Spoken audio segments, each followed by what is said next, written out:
এই বিষয়ে যখন বললেন, বলার পরে এখন ঈসা আলাইহিস সালাম বললেন যে যাও আবার কবরে চলে যাও। এখন ইয়াফাস বলা আরম্ভ করলেন যে না, আমি আর কবরে যাব না, আমি আর কবরে ফিরে যেতে চাই না। তো হযরত ঈসা আলাইহিস সালাম বললেন যে কবরে ফিরে যেতে চাও না, কারণটা কি?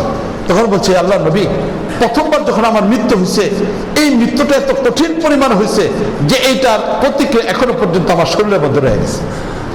আমার শরীরের মধ্যে এখনো পর্যন্ত সেই মৃত্যুর যন্ত্রণার প্রভাব রয়ে গেছে। এই যে আমার হাড়গুলো কাঁপতে দেখতেছেন, এটা হলো সেই মৃত্যুর যন্ত্রণা সহ্য করতে না পারা। ওই সময়টার মধ্যে যে কম্পন শুরু হয়েছিল, এখনো পর্যন্ত এটা রয়েছে। এরপর বলছে আল্লাহ নবী, ওই সময়ের মধ্যে মানুষের চুল পেকে যেত না, দাড়ি পেকে যেত না, মানুষ সব ভালো ভালো খাইতো।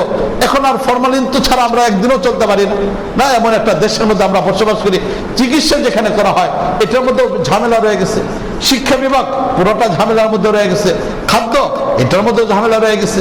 এই দেশের মানুষ যে কিভাবে বাচ্চা রয়েছে, এটা একমাত্র আল্লাহ রাব্বুল আলামিন সবচেয়ে ভালো জানেন।